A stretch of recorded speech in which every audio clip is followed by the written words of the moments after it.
Welcome, everyone, and thank you for joining us today for today's Feeding to Awareness Week webinar called Anticipatory Grief Discussion for Caregivers. Just a couple housekeeping items before we get started. This is in webinar format, so you don't have to worry about your camera or your microphone. Those are muted. And we will only be able to see the presenter. And while we won't be utilizing the chat or raise hand feature today, you can use the Q&A function. We encourage you to do that in the toolbar at the bottom of your screen. If you have any questions during the presentation, and our presenter will try to answer as many as we can at the end of the presentation. This webinar will be recorded today, and that recording and any resources shared during that presentation will be made available on our website at oley.org/webinars. A special thanks to Real Food Blends as our title sponsor for the Oley 2025 Feeding Tube Awareness Week. Just a really quick reminder of some of the upcoming events, which are on the screen. We'll have our consumer conversations tomorrow, Thursday, starting at 6 p.m. Eastern, where you will hear from long-term enteral nutrition consumers as they share their personal journeys navigating challenges of home enteral nutrition. This presentation will provide valuable insights about self-advocacy, building support systems, and discovering ways to lead fulfilling lives despite complex medical needs. So join us as we explore their stories, how to learn resilience and community support can transform home tube feeding experience. Don't miss these inspiring perspectives, and then stay tuned at the end to chat with others on home tube feeding. And of course, our regional, which is coming up in Columbus on March 22nd. Details coming about that very soon. And then our annual conference, June 17 to 20 in Charleston. Registration is open. And while there's no registration fee to attend for patients and families, we know that travel sometimes is also a burden or a barrier. So travel scholarships are also available for those, and that is also open as well. As a reminder, the information provided during this and all of Oley's presentations is for educational purposes and not intended as medical advice. Although clinical information is always peer-reviewed, you're advised to consult with your healthcare team before making any changes to your care plan. So now that I've done with all the legal things that I have to do, I'm just really excited today to introduce our speaker. So Jennifer Siedman is here with us today. She's the Director of Community Engagement for the Courageous Parents Network. She has a master's in education and middle school education. Jennifer brings her experience as an educator and a development professional to her role in engaging patient and caregiver organizations, industry partners, and healthcare clinicians. As a bereaved mom, she has worked with researchers and patient advocacy groups worldwide to fund and achieve gene therapies, for example, to clinical trial stages. She's an author and has also won numerous awards. Jennifer brings not just her own personal story today, but the wealth of knowledge of the population she serves in her role. And we are so grateful to you today to have you, Jennifer. Now I turn it over to you. Well, thank you very much for having me today. We'll skip right over the title slide, and I'll do a little self-introduction, although you covered most of what I was going to say. But I think my primary identifier or identity is as the mom to three. Featured here, you'll see my son Benjamin, who was my middle child, and he had a rare genetic condition called Sanfilippo syndrome, and unfortunately passed away just about 11 years ago now. On the right-hand side, as Beth said, I am the Director of Community Engagement at Courageous Parents Network, and I'm going to explain more about what Courageous Parents Network is sort of at the end of my presentation. And how you can use that to support you in your caregiving and in your family. But I'll explain how I came to Courageous Parents Network. My husband and I, he's also featured here in this picture with our son Benjamin, were interviewed by the then founder of Courageous Parents Network, Blythe Lord, whose daughter also had a rare genetic condition. And Courageous Parents Network was a fledgling then, just 1 year old, and we were interviewed about our experience caring for our son Benjamin. And I chose this particular screen grab of one of our video interviews because it really speaks to the topic that we're going to talk about today, which is all of that grief that you feel along the caregiving journey. And I spoke in my video interview about just sort of not thinking about it so much one day and and discovering strategies, ones that I hope to share with you today as a parent and a caregiver. And I also want to say that I bring a wealth of information and some psychoeducation to you today as a parent through my experience, but also because of all the things that I have learned in working at Courageous Parents Network, where I have an opportunity to learn from clinicians and other professionals, as well as the wealth of wisdom that every parent or caregiver brings to their circumstance. But I am not a licensed therapist. And so I present this to you with that knowledge. So thank you. At Courageous Parents Network, we have an unofficial motto. It's, you have to name it to tame it. And we really believe that a big part of understanding your feelings and finding tools to cope with them, and that's the important one, finding those tools to cope, begins with learning a common language to express much of what we're feeling and knowing. And I think the commonality in that language becomes very powerful when you can talk about it with all the professionals in your life, whether that's a school teacher or a clinician. And today I hope to touch on some of the things that you see listed in this word cloud, but these are all words that we really feel strongly that families who are caring for medically complex children should know and have part of their vernacular. Because giving a name to your feelings can offer acknowledgement and validation, and that's a big part of the caregiving journey. I also hope today to equip you with a few resources that you might turn to, again, as you're trying to sort through some of these feelings in your caregiver journey. We also talk a lot at Courageous Parents Network about something called centering the good. But what does that mean? Well, part of centering your good is understanding what a good day looks like for you, the caregiver, for your family, for your child that requires a little more care, but of course, for all your children.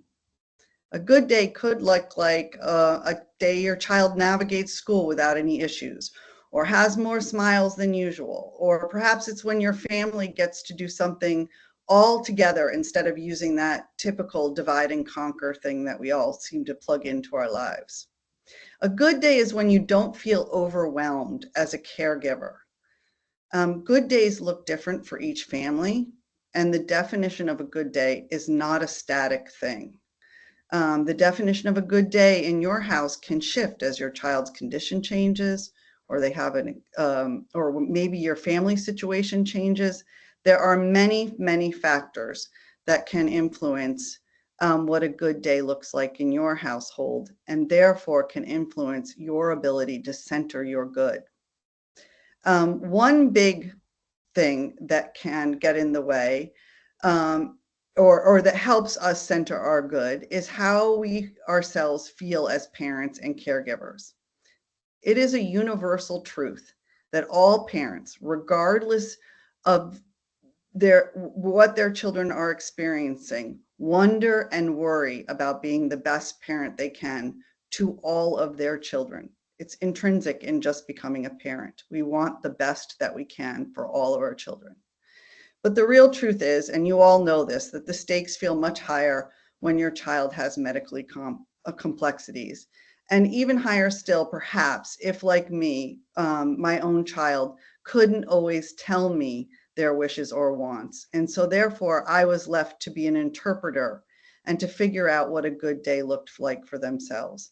And that got in the way sometimes of me being able to center my good. This connection between good days and our impression of ourselves as parents is in fact a field of study. And I tell you this because sometimes when you know there are real professionals looking into it, it can be a very validating experience. And what that research revealed is that parents of medically complex children felt better equipped to center their good when they felt they had made informed, unselfish decisions in their child's best interest, shown the child that he or she is cherished, taught the child to make good decisions if they themselves could participate in that decision-making process, and help their child experience a good life, whatever that meant to the child and the family. And those are things that I think all of you already are feeling inside, that you know that they make up your good feelings about your parenting.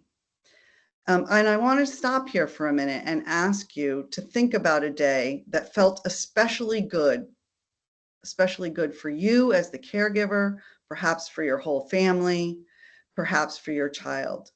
Really visualize it and try to put yourself back in that moment.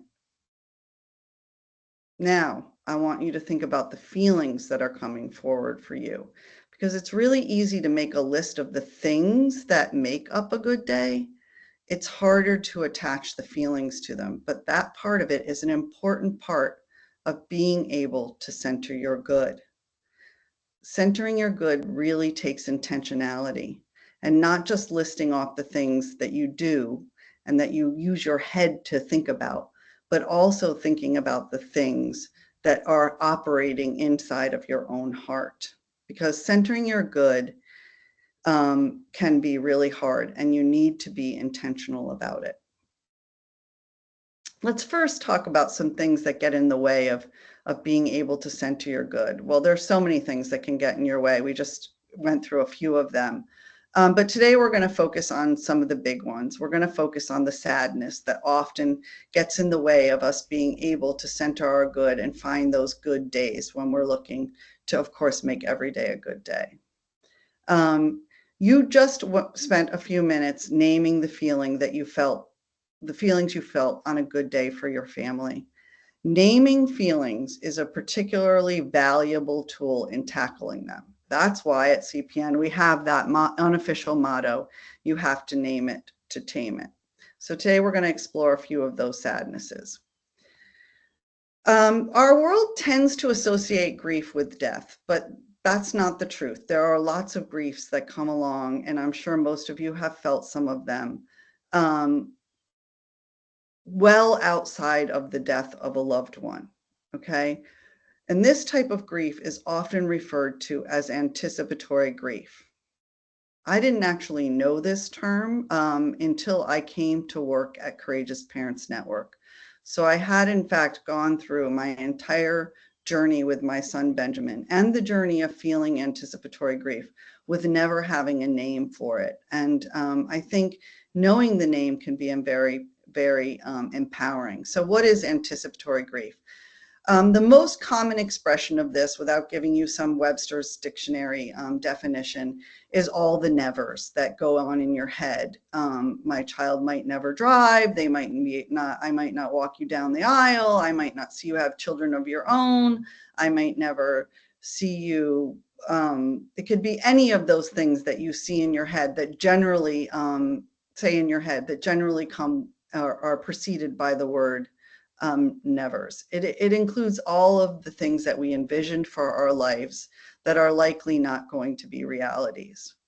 It is often most intense at diagnosis, but anticipatory grief can heighten whenever our child's baseline shifts or we are anticipating a new problem, and we often associate that with decision making.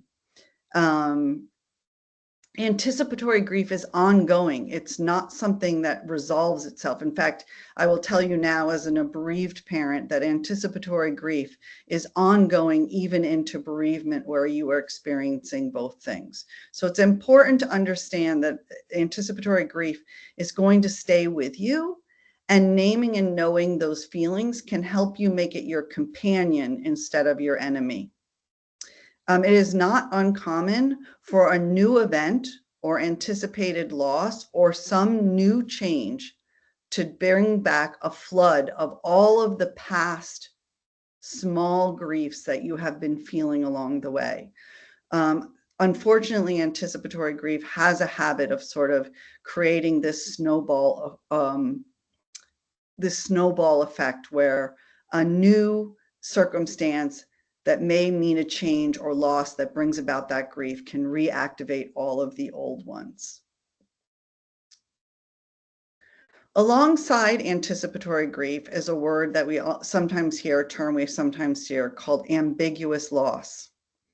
Ambiguous loss was coined 40 years ago, or a little more than that actually, and is a person's profound sense of loss and sadness that is not associated with death of a loved one. So it is part of anticipatory grief. It can be a loss of an emotional connection when a person's physical presence remains, and I'll give you an example of that in my life in a minute. Or it can be when the emotional connection, the loss of an emotional connection remains, but the physical connection is lost. So a very common occurrence of that would be divorce, a situation of divorce. In situations of ambiguous grief, what's important to know is that there often isn't a sense of closure, and it can feel lonely and stressful and confusing. It often results in us feeling lost or without a definition of who we are. So here's my example. My own son, Ben, slowly lost his ability to talk as his condition declined. And as that was happening, it felt like I was losing him, even as he was sitting next to me. I have described this experience as a person opaque, slowly becoming transparent. And I know I desperately mourned each time he lost a little bit of his ability to express the inner him.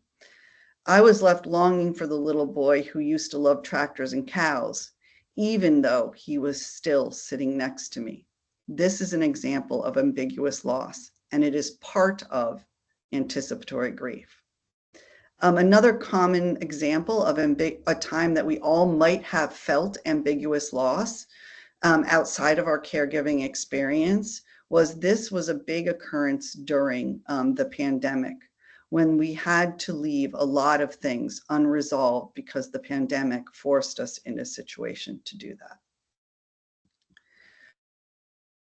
Also alongside of anticipatory grief, or part of it, and ambiguous loss, are secondary losses. Secondary losses are things that go out of our lives as a result of a loss. You might experience a secondary loss around things like losing a circle of friends when your child was diagnosed or their condition changed. Perhaps you experienced a secondary loss because you needed to shift your career to a different one so that you could accommodate your caring for your child. It could be as simple as something like your child moved from one school or one class to another, and you lost that caring circle of educators, or your child lost a friend. These are all examples of secondary losses. And here's the really important part. We don't call them secondary losses because they are any less important, intense, or difficult to cope with, or can't feel as sad as the primary loss. They are just called this because they emerge out of some other primary loss. They are dominoes that fall as a result of that first initial push that makes you realize that you're losing something. But each one of these secondary losses, in order to cope with them, really requires us to name it, to acknowledge the feelings, and to list what those losses are and how we associate feelings to them. So I encourage you in thinking about secondary losses in your own life is not just to make a list of those and acknowledge them in your head, but to also give validity and acknowledge the feelings that you attached with those, because that is the way that we often understand how to tame those feelings. I'm going to play a short video from Courageous Parents Network, both so that you can get some validation by hearing from a clinician who's a licensed therapist who does talk about how naming these feelings are really important, and also to give you a little bit of example of the kind of video segments you might find on Courageous Parents Network.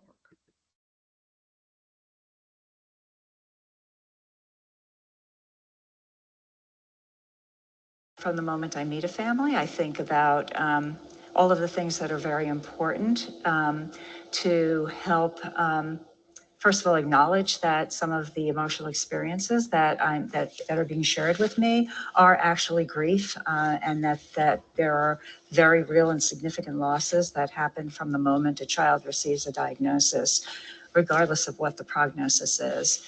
And I think naming it is very important, because I think they can be very scary emotions, and to not have a name for what people are feeling, or feelings of helplessness or just inability to cope. I think sometimes by naming and that this is real grief, it can be helpful in quieting some of those emotions. Naming and acknowledging what you are feeling and how it is showing up for you is the first big step in tackling those feelings and being able to center your good. This is helpful because being aware of your feelings is critical to practicing a process called reframing. So now we're going to talk a little bit about a tool, and this tool we're going to talk about today is reframing. Reframing is changing the way we view events or situations so that we may experiencing them more positively and can find more positive alternatives.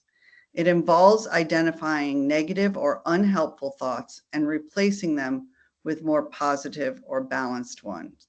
Let's look at a few ways when reframing could help us tackle the sadnesses along the way.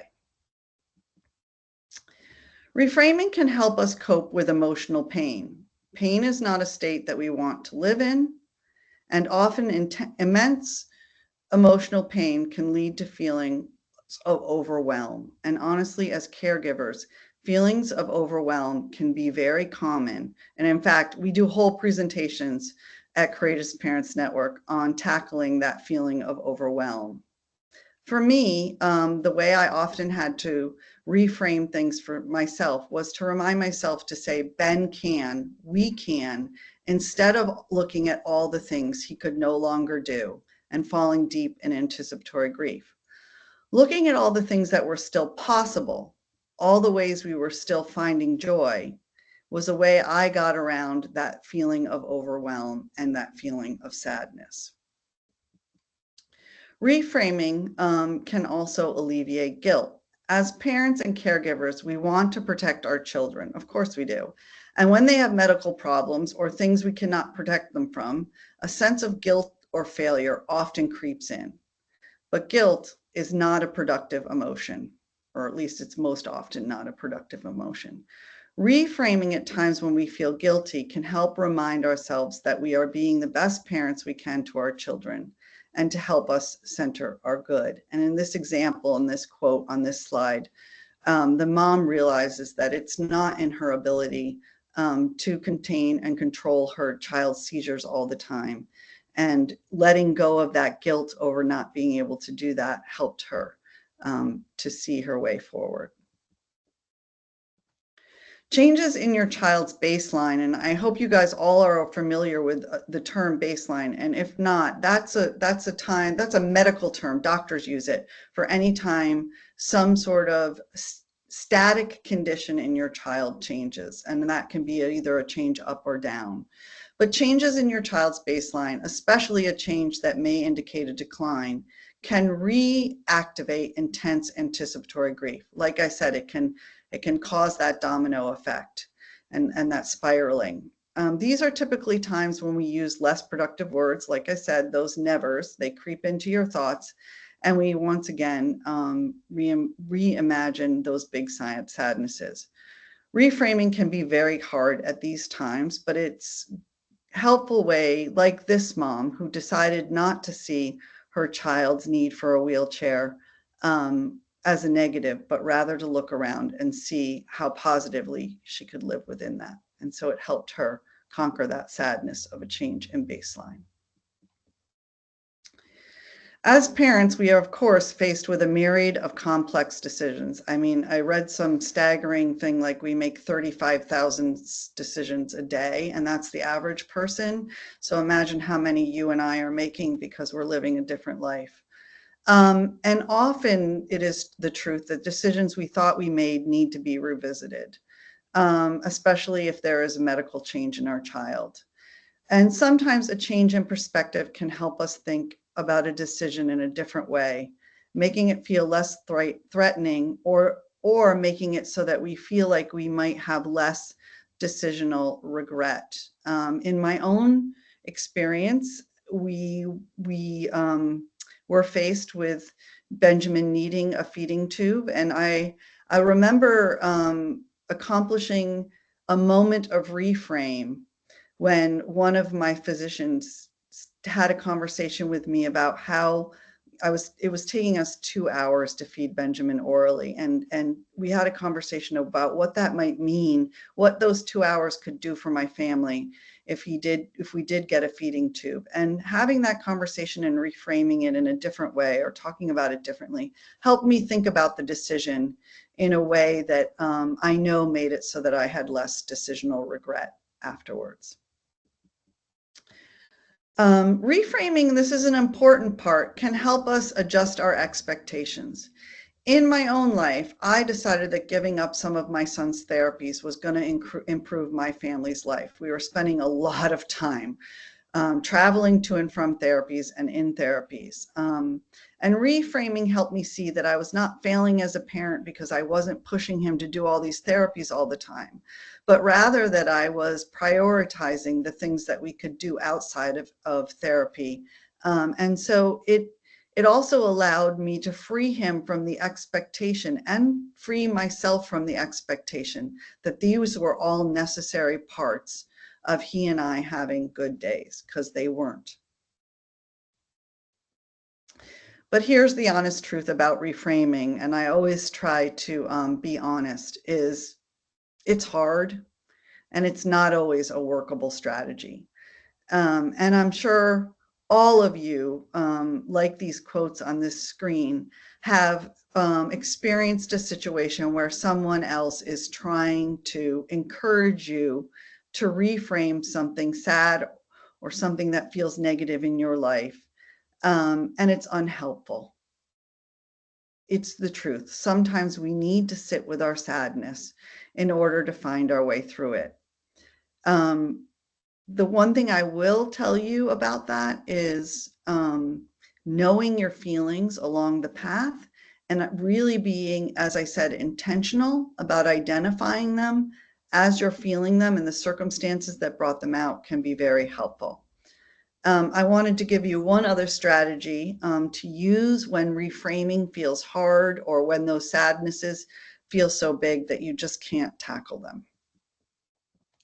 Watching others is a really, really good way to help you reframe and help you to accomplish sort of tackling that anticipatory grief that you might be feeling.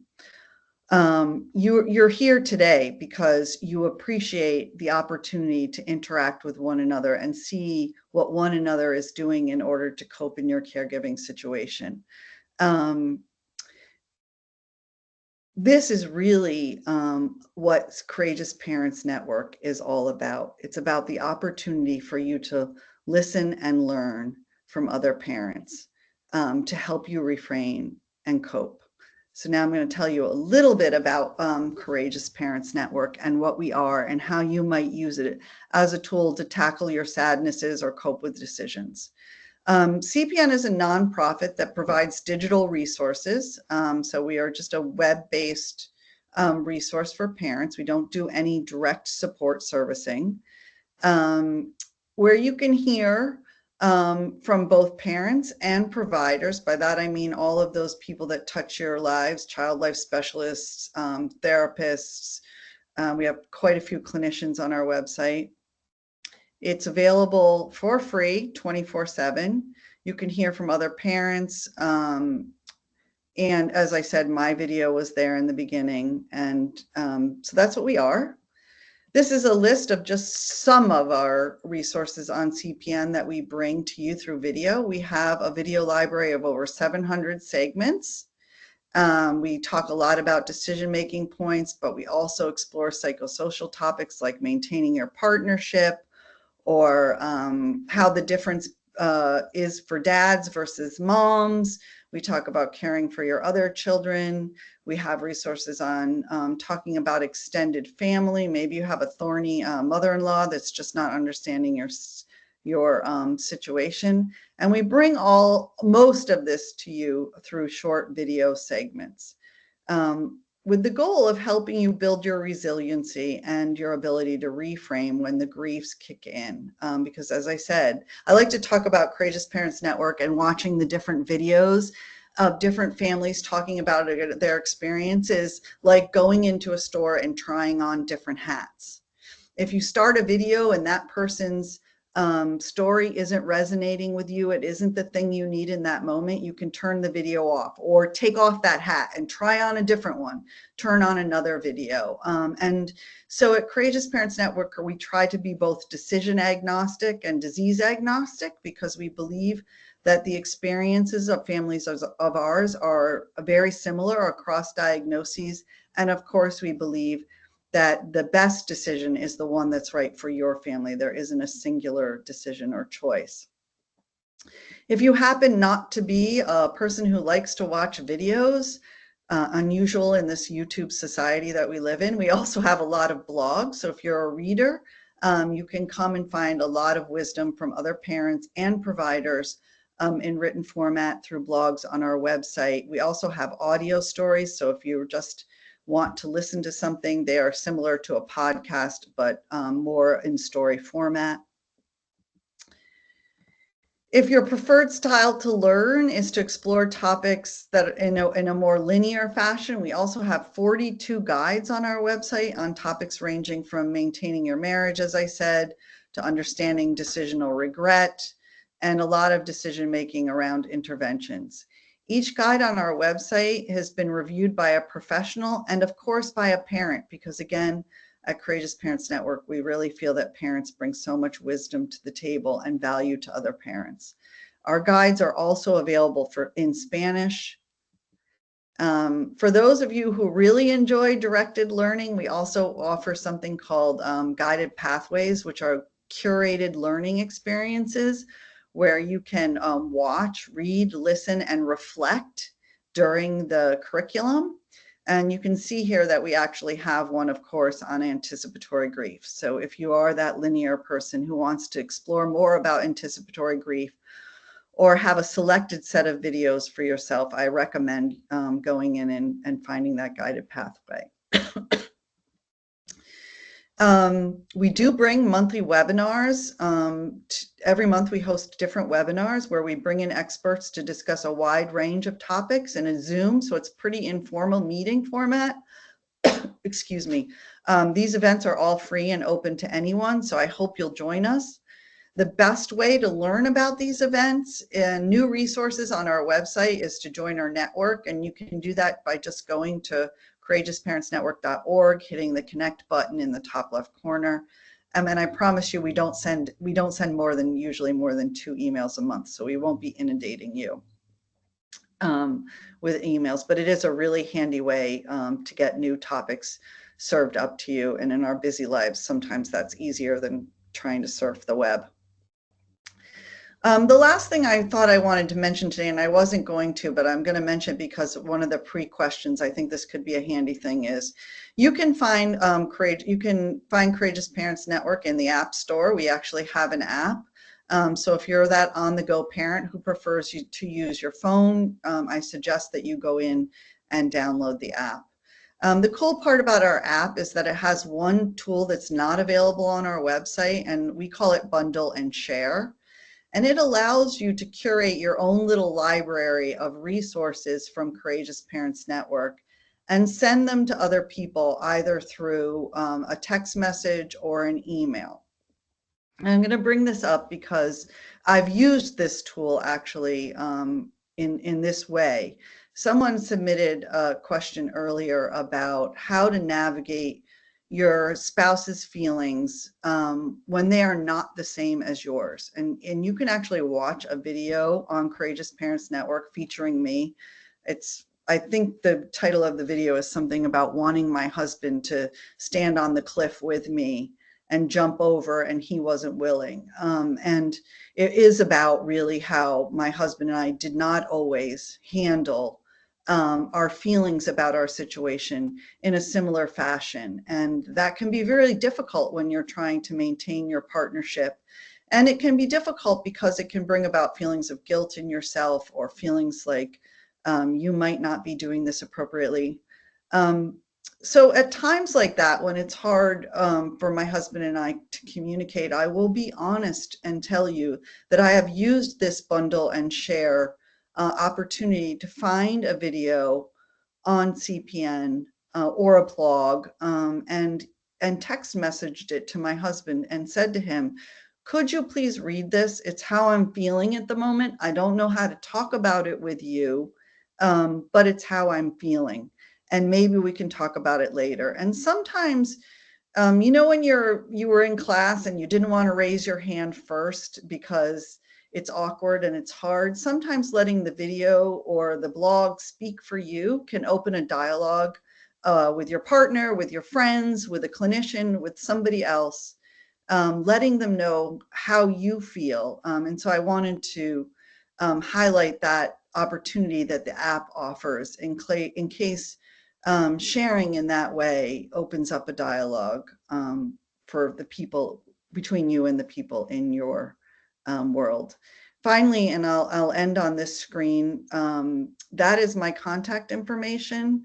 And I have that little briefcase in the circle up there because I really believe this. I want you to know that I'm now a tool in your toolbox. If there's a question that you think I can answer outside of this webinar, I encourage you to contact me. If you're looking for a specific resource and you can't find it on Courageous Parents Network, please contact me. And I am going to just bring up this. I thought I'd end today, actually. I forgot about this. I thought I'd end today with this poem around and return back to the idea of centering your good. When I'm having hard days and it's hard for me to see my path forward, to center my good, I often return to this poem.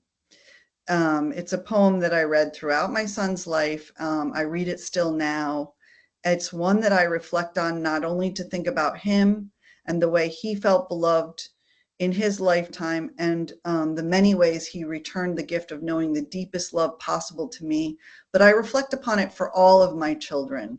And when I do that, I'm better able to center my good, because when we think about how many ways we make our family members feel beloved and how many ways they in return make us feel that deep love of feeling not just love, but beloved. It's a deep word.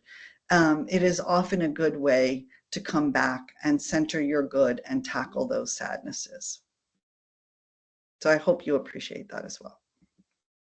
And then again, returning to the only slide, and I'm going to stop sharing my screen so we can do Q&A, and hopefully I can see some of you.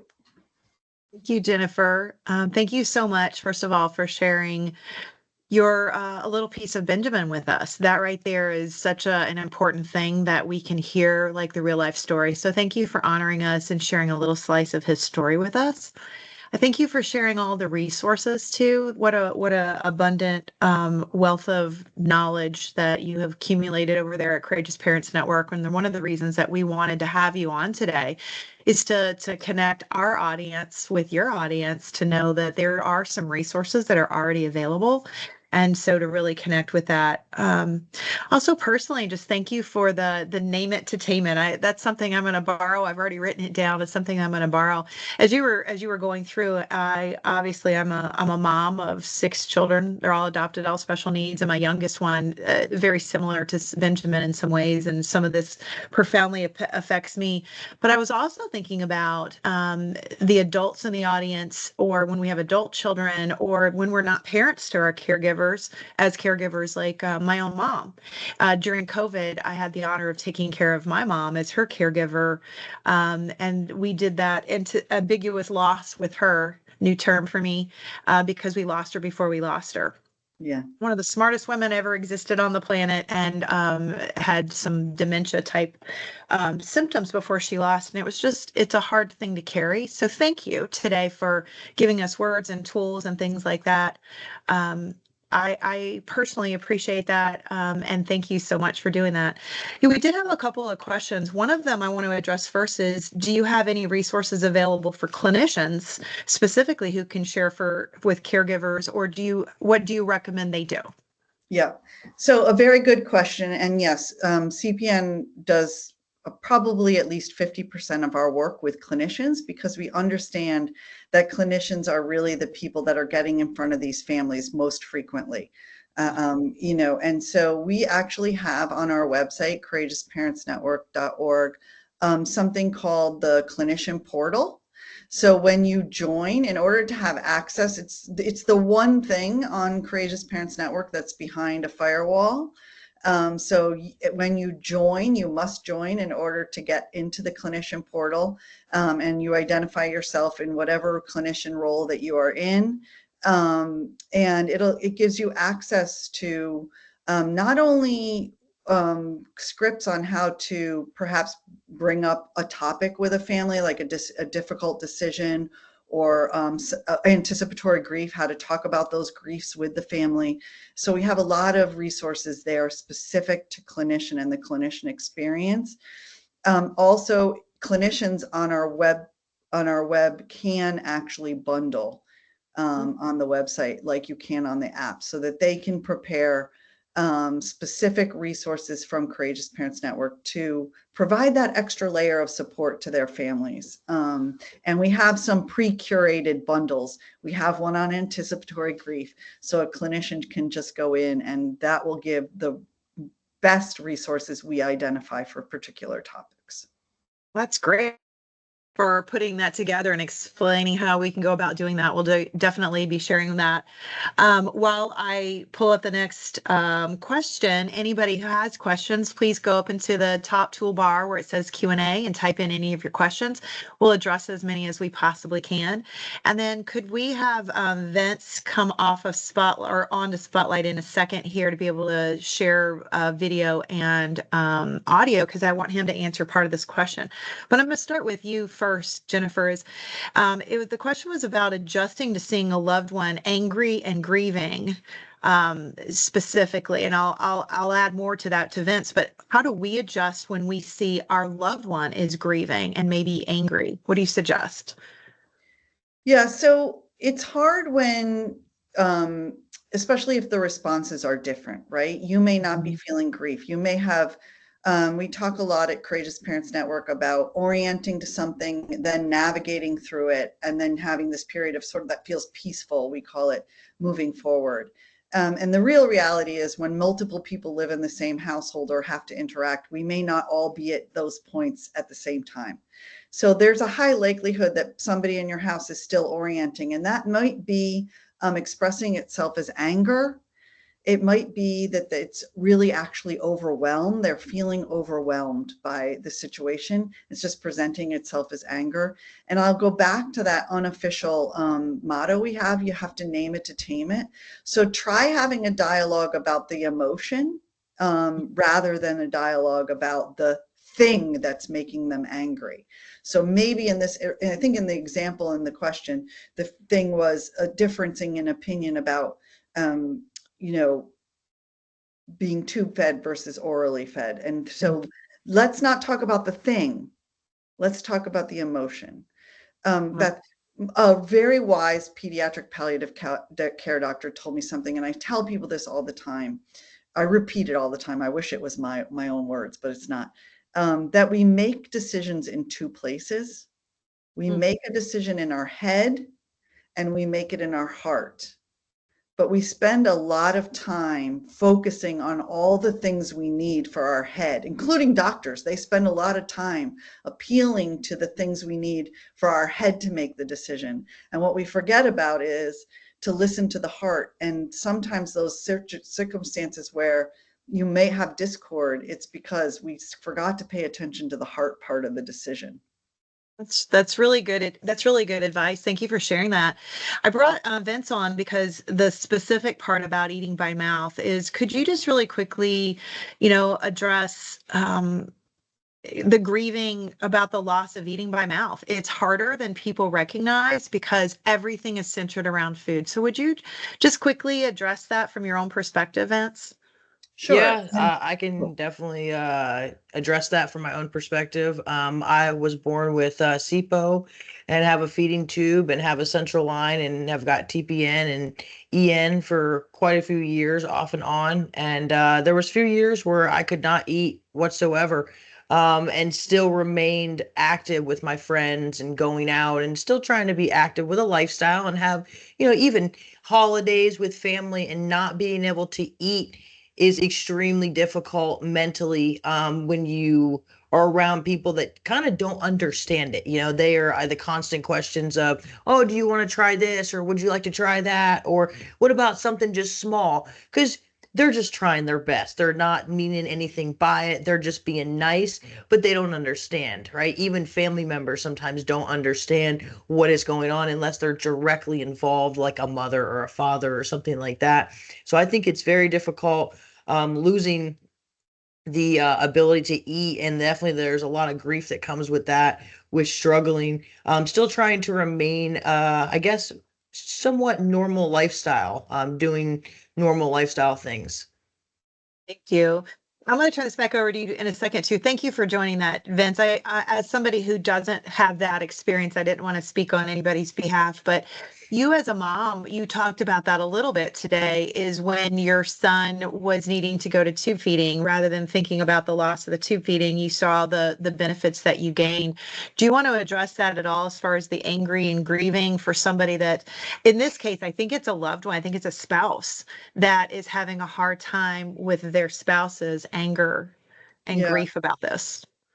Well, I will go back to thinking about circumstances, and Vince, I appreciate you also sharing your thing, but to try to shift the focus onto, you know, big family dinners are important because they provide connection. Mhm. They're not really, let's shift the focus away from the eating part and the food part, and what is the emotional part, the heart part that we need out of this. And sometimes it's about, again, being intentional about those things and being able to change the focus, reframe the focus onto the Yep. reason why it's important. So maybe the anger is there because the truth of the matter is that feeding is integral to parenting, right? A child is born, they're vulnerable. Our first instinct is to feed. It's just part of nature. We can't change that part of the nature part of it. It might change in the way it looks, but let's talk about the nature part of it. The nature part is it's my instinct to protect, to love with abandon, to do all those things, and focus more on the heart part of it instead of the head, the logistic part of it, because it's the logistic part of it that often gets in the way of our hearts. Right. And so try to reframe how the conversation is going, and validate the anger. You're angry, but what are we, sometimes people are just wanting validation in their feelings. Yeah, for sure. Thank you for sharing that, both of you. Yeah, I think one of the things that we've done from our family is our youngest is the one that doesn't eat anything orally. And I have been very intentional when we go to family gatherings to say, hey, can we do some activities, and we bring wiffle ball or whatever it is? Can we do some non-food related connection things? So let's play games. Let's do these other things. Yeah, food's going to be there, but to focus and in being really intentional about other ways of connecting besides food. So thank you for that. One of the things that I would like to share right now, and just being, kind of a conversation with you mom to mom, is that one of the things as a caregiver, whether that's for my own child or, like I mentioned, my mom or my dad who's aging right now, is the first rule, it's we don't share. It's Fight Club, right? We're in Fight Club.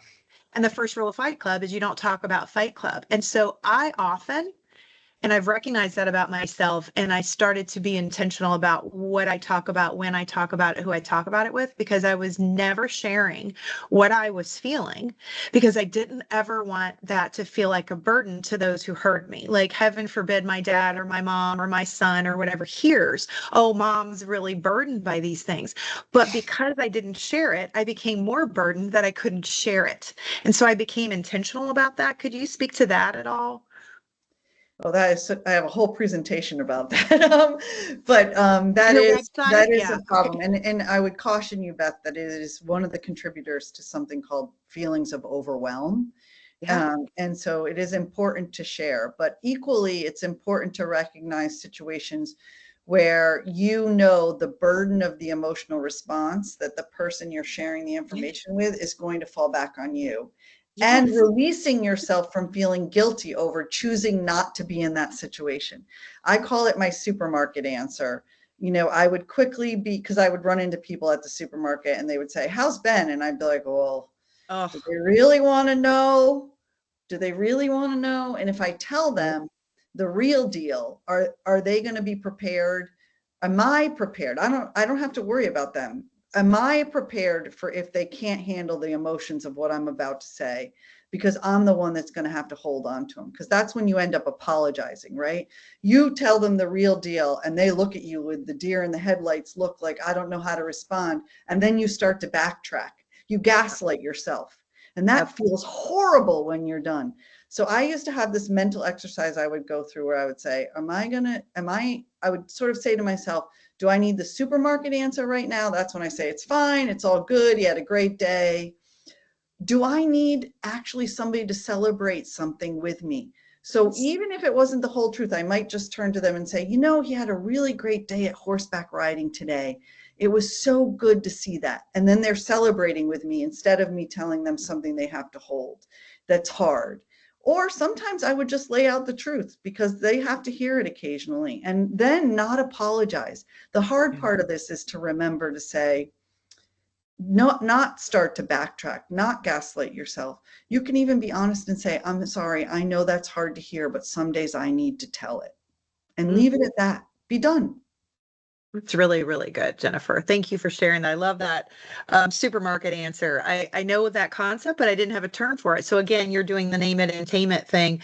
I do want to share with everybody, and we'll put this out on at some point, but we just developed a friend and family toolkit or a little guide for friends and family about how to hand that to them so that we could talk about some of the myths and things like that related to tube feeding. And so that's a resource we're going to be releasing really soon. But yeah, I really like that answer. One of the things that I noticed as my son got older is at first I was managing my grief and then I was trying to help him play.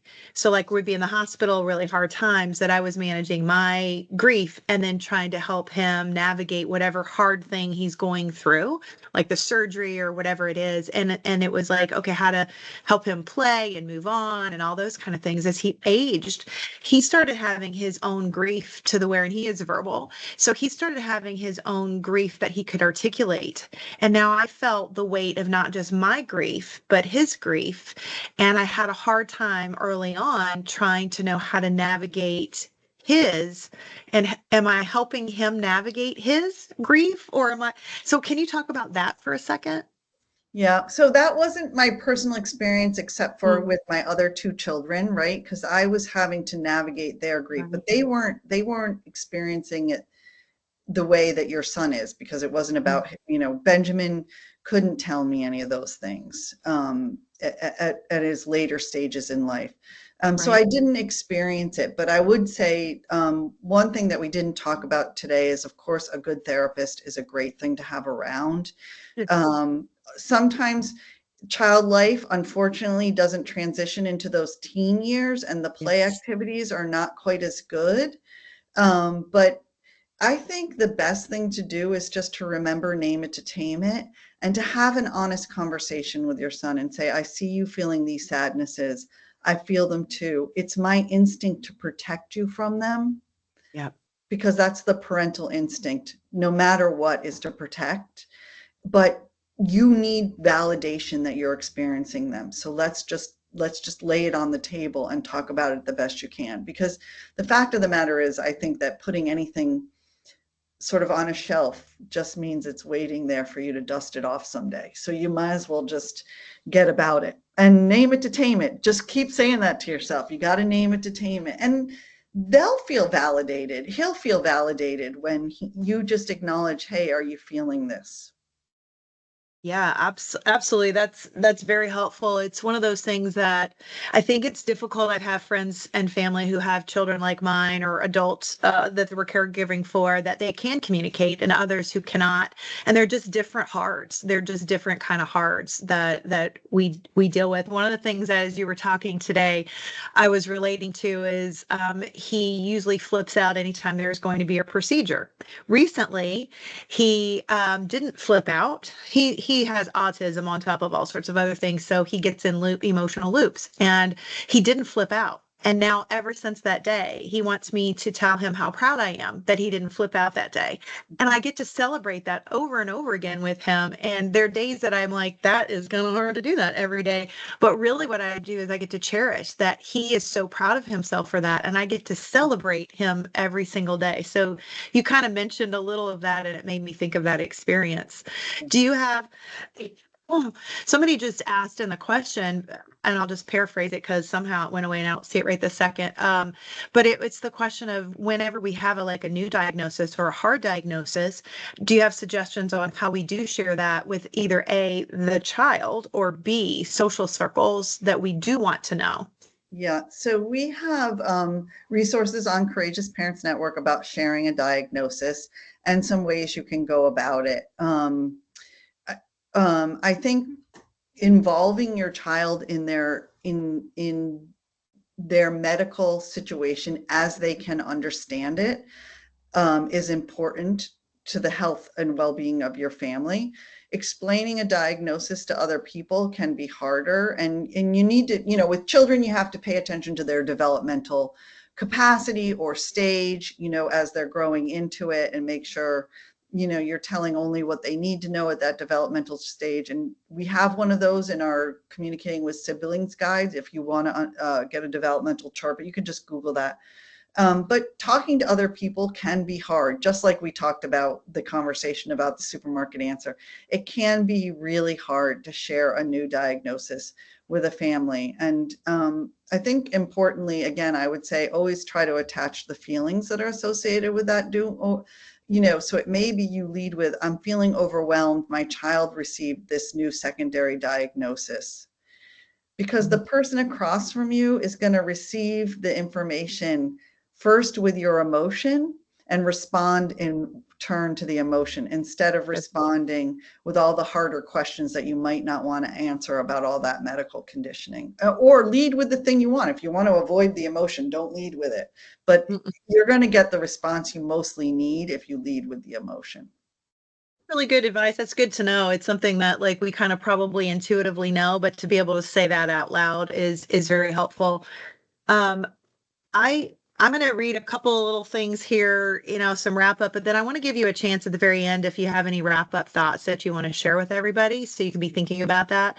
I want to give a couple of things on here. First of all, thank you, John, for putting that out there about the resource that we have for friends and family, this new tool that we have that we're releasing this week. Also talk to any of the parents that are on here, just to let you know, we have Kids Club, and that's for ages 4 to 12. It's a program designed for kids who are on nutrition support and their siblings. And if you're interested to learn more, you can inquire at info@oley.org, or you can be watching and looking out for advertisements that'll be coming up. We'll have virtual opportunities, like we had one earlier this week, which was pretty amazing. And then we also have some in person at our annual conference. I do want to let you know about something that is, we're trying to bring to you resources, just like with the Courageous Parents Network. Here's another one about caregiving specifically, and it's not just for parents, it is all sorts of caregiving. And that is a free virtual interactive workshop by the Oley Partner Organization Center for Innovation and Value Research. Thanks for putting that up. The topic is economic realities of caregiving. So it's an interactive 2-hour workshop that's on February 26th from 1 to 3 Eastern. We'll be sending you this information on how to register in the follow-up email. You can also request information at info@oley.org. I'm part of this organization as somebody that we've brought in because we want to talk about economic realities. The last one, and a couple of months ago, I did one on time economic. Now this is about the economic burdens of caregiving.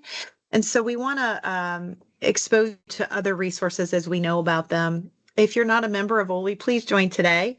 If you have learned nothing else today, that there is a lot of resources over at courageousparentsnetwork.com. I definitely am going to go over there and do some things myself. I want to thank you to all the attendees, and a special thanks to you, Jennifer. I want to leave you with the last moment of what is it you would like to say today to wrap up, and then I'll say goodbye to everybody. I would just say that caregiving is hard, and it is never ending. Even families who are caregiving for typical children, whatever the definition of that is in this era, it's always still hard. When you accept the responsibility of someone else, it can be hard. The important part I'll say this again, is it takes intentionality, and it takes listening to both your head and your heart. And so I encourage you to do both of those things as you move forward in your caregiving experience. And I thank you for having me here today, letting me tell you about Courageous Parents Network and the resources available there. So I appreciate the opportunity. Thank you again to all our attendees. Thank you for our sponsors, and thank you specifically to you, Jennifer. We've really appreciated having you here today. Have a great day, everyone.